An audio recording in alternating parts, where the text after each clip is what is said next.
Welcome students, let us see one more question for Ashoka aptitude test. देखिए, ये question इनके sample paper से मैंने लिया है और ये 2024 के सैम्पल पेपर में था। तो क्वेश्चन कह रहा है shown below is an equation. ठीक है, हमारे पास एक इक्वेशन दिख रहा है। This how many integral solution और integer solutions are possible for the set x y. तो इसके कितने सॉल्यूशन पॉसिबल है। ठीक है, ऑप्शन आपके सामने दिया हुआ है ए बी सी डी और करेक्ट आंसर भी दिया हुआ है, बट इसका एक्सप्लेनेशन नहीं दिया हुआ है। सो मैंने सोचा इसका कुछ एक्सप्लेनेशन आप लोग को शेयर करना चाहिए। तो देखिए, इस क्वेश्चन को आप दो तरीके से कर सकते हैं अकॉर्डिंग टू ऑप्शन। अगर ऑप्शन है हमारे पास तो मैं हमारे पास दो अप्रोच है। पहला कि देखिए, ऑप्शन में देखिए only one, only two, more than two, तो और it has no integral solution, ये सारे आप पहला तरीका तो यह है कि आप ऑप्शन पुटिंग से कर सकते हैं। राइट, आप ऐसे कुछ पेयर्स सोचिए जिससे कि हमें ये 7 मिल सके। ठीक है, अगर आप ऐसा करने में सक्सेसफुल हो जाते हैं तो आपका आंसर आ सकता है। ठीक है, but it will may take some time और आप प्रॉपर मे बी की वैल्यू टेक ना कर पाए तो फिर कैसे करेंगे, बात ये आती है। ठीक है, और इसी को समझाने के लिए मैंने ये वीडियो शेयर कर रहा हूँ। सो देखिए, बेसिकली इस क्वेश्चन के पीछे जो कंसेप्ट है वो ये है कि देखिए, बेसिकली कर्व ट्रांसफॉर्मेशन मुझे आपको थोड़ा समझाना पड़ेगा कि अगर मुझे y is equals to f x का अगर मुझे ग्राफ अगर मुझे पता है तो इससे रिलेटेड और क्या क्या ग्राफ मैं ईजिली स्केच कर सकता हूँ।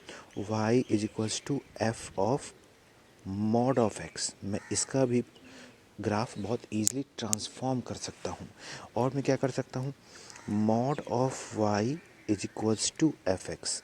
राइट, ये आप समझ लीजिए, ये दो बेसिक ट्रांसफॉर्मेशन इस वीडियो में बता देता हूँ। इससे रिलेटेड देखिए, इन्होंने सैम्पल में ये पूछ लिया, क्वेश्चन में कुछ और भी पूछ सकते हैं। ठीक है, और अगर मैंने इस इक्वेशन या इस एक्सप्रेशन का अगर मैंने ग्राफ बना लिया तो मैं हर चीज़ बता सकता हूँ, domain, range, solution, everything may be possible. Right, तो रूल क्या कहता है, रूल ये कहता है कि देखिए, अगर x में मॉड लग गया, राइट, अगर आपके x में मॉड लग गया है तो आपको क्या करना है, लेट मी एक्सप्लेन। सी, देखिए, let us suppose y is equals to, मेरे पास एक कोई फंक्शन है y is equals to e raise to power minus x. Right, तो इसका जो प्लॉट होता है e raise to power minus x का वो ये होता है। और अब मुझे जो प्लॉट करना है वो करना है y is equals to e raise to power minus of mod of x. देखिए, मॉड कहाँ लगाया गया है, मॉड लगाया गया है आपके x में। ठीक है, तो क्या चेंज करना है, तो नेगेटिव एक्स वाले रीजन को इग्नोर कर दीजिए। ग्राफ का वो पोर्शन जो नेगेटिव एक्स में है, मतलब ये वाला, देखिए ये वाला पोर्शन हटा देना है।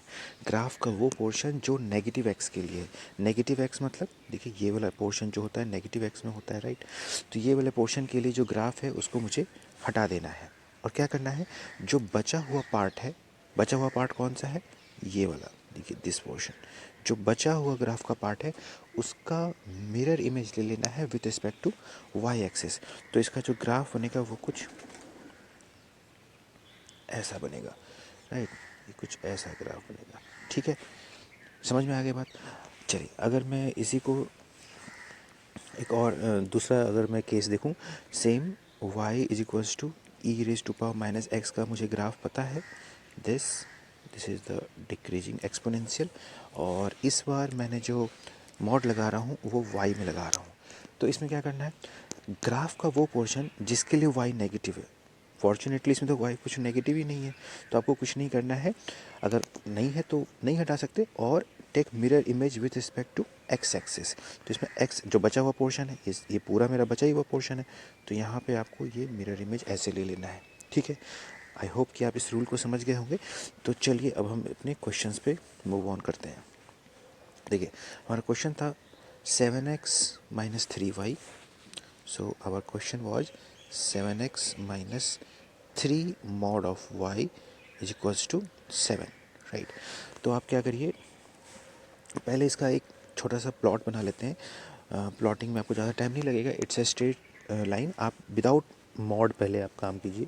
सो this will be 7x minus 3y is equals to 7। आप इजीली इसका प्लॉट बना सकते हैं। कैसे बना सकते हैं, कोई भी दो पॉइंट ले लीजिए।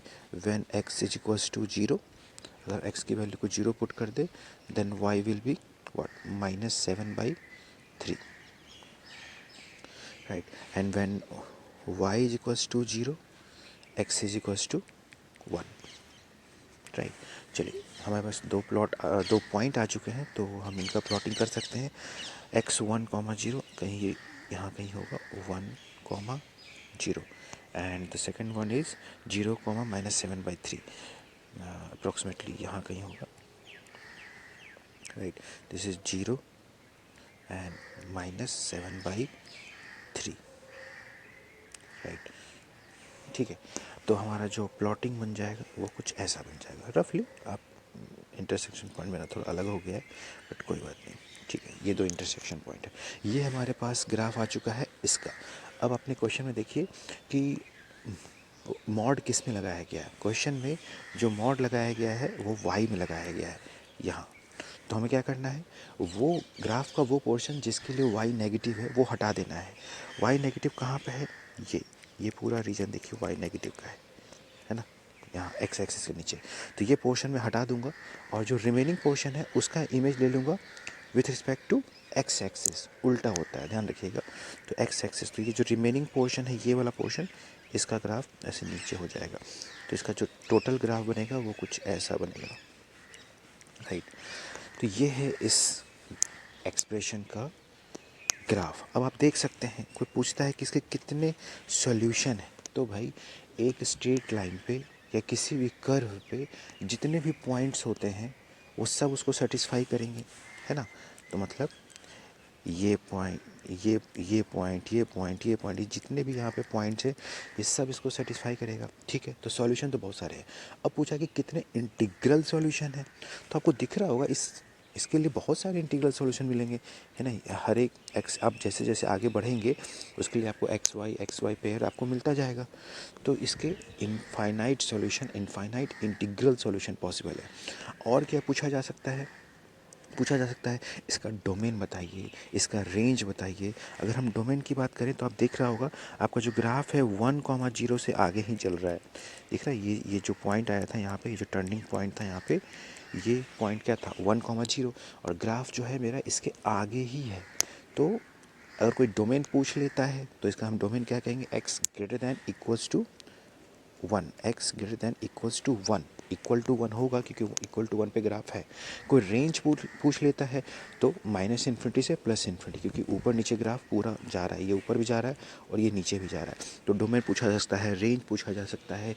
दो ग्राफ को इक्वेट कर देगा, अच्छा ठीक है बताइए कि कितने सॉल्यूशन पॉसिबल है for x less than 1, for x less than 10, sorry, पूछ सकता है x लेस दैन 10 के लिए कितना पॉसिबल है, फर्स्ट क्वाड्रेंट में कितने, कुछ भी पूछा जा सकता है। तो अगर आपके पास इसका ग्राफ है तो पिक्चर देख के बताना बहुत आसान हो जाएगा आपके लिए। सो आई थिंक कि ये रूल आपको पता होना चाहिए अगर आप इस टाइप के टेस्ट में अपीयर हो रहे हो तो। Okay students, so I hope कि आप इस कंसेप्ट को समझ गए होंगे। अगर वीडियो आपको अच्छी लगी हो तो प्लीज़ इस वीडियो को लाइक करें, इस चैनल को सब्सक्राइब करें और बेल नोटिफिकेशन प्रेस कर ले for latest information. Thank you, thanks for watching.